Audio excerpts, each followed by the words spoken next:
आज जनसंख्या को लेकर के हमारे देश में बहुत ऐसे बातें चल रही है, विवाद भी चल रहा है और नारा भी दिया जा रहा है कि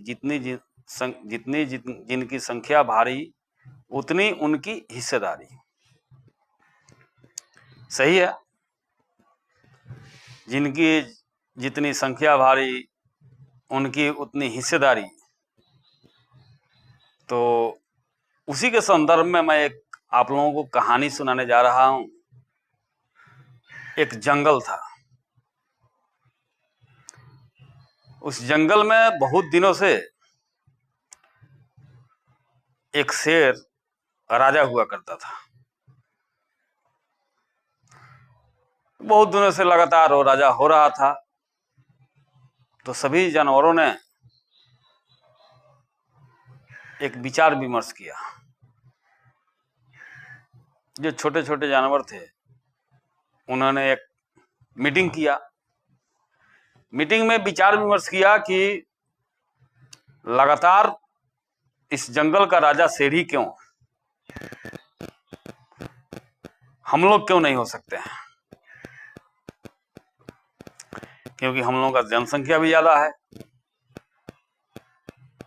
तो राजा हम लोग अपने समुदाय में चुनेंगे, शेर को हम लोग राजा नहीं बनाएंगे इस बार।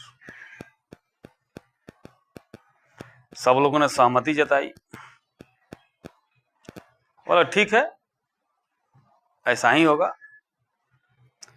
और जंगल के जब राजा का जब चुनाव हुआ तो सभी जानवरों ने शेर को छोड़ करके, शेर जो प्रजाति थी उनको छोड़ करके सभी ने बंदर के पक्ष में वोट दिया। बंदर चुनाव में जीत गया और उस जंगल का राजा बंदर हो गया। इसके बाद जय जयकार हुआ, बंदर का जय घोष हुआ। उसके बाद एक दिन एक घटना घटी उस जंगल में। घटना ये थी कि एक बकरी का जो बच्चा होता है उसको शेर पकड़ लेता है, क्योंकि उसको भूख लगा था और उस बकरी के बच्चे को शेर पकड़ लिया। पकड़ने के बाद में वो उसको लेकर जा रहा था। तो बकरी जो थी वो जंगल के राजा जो थे बंदर बाबू, उनके पास गई कि भाई आपको हम लोगों ने राजा बनाया है, हमारे साथ ऐसा ऐसा घटना घटा है, हमारे बच्चों को आप जल्दी से जल्दी बचाइए। बंदर ने उनका बात सुना। अब बोला कि ठीक है, आपके बच्चे को शेर पकड़ लिया है और हम राजा हैं, आप लोगों ने वोट दिया हमको, ये बचाने का कर्तव्य हमारा है, दायित्व है मेरा, कोशिश करते हैं। बंदर जैसे ही इस बकरी का बात सुना तो इस गाछ से उस गाछ पर, उस गाछ से उस गाछ पर कूदने लगा। कूदते कूदते कूदते कूदते कूदते कूदते फांदते फांदते बहुत देर हो चुका। बकरी बोल रही है भाई आप राजा हैं, आप इधर से उधर केवल कूद रहे हैं, फुदक रहे हैं, हमारे बच्चे को लेके चला गया वो तो खा जाएगा, आप उसको छुड़ाने का बंदोबस्त कीजिए, बचाने का उपाय ढूंढिए, आप तो केवल छलांग इस गाछ से उस गाछ पर कर रहे हैं। तो बोला हाँ हम कोशिश कर रहे हैं, कोशिश हम कर रहे हैं। कुछ देर के बाद में शेर जो था उस बकरी के बच्चे को खा चुका होता था और बकरी रोते हुए फिर बंदर के पास आई। बंदर ठीक उसी तरह छलांग लगा रहा था, इस पेड़ से उस पेड़ पर, उस पेड़ से इस पेड़ पर। बोला कि अब छलांग क्या लगा रहे हैं, मेरे बच्चे को तो शेर ने खा लिया, खा गया।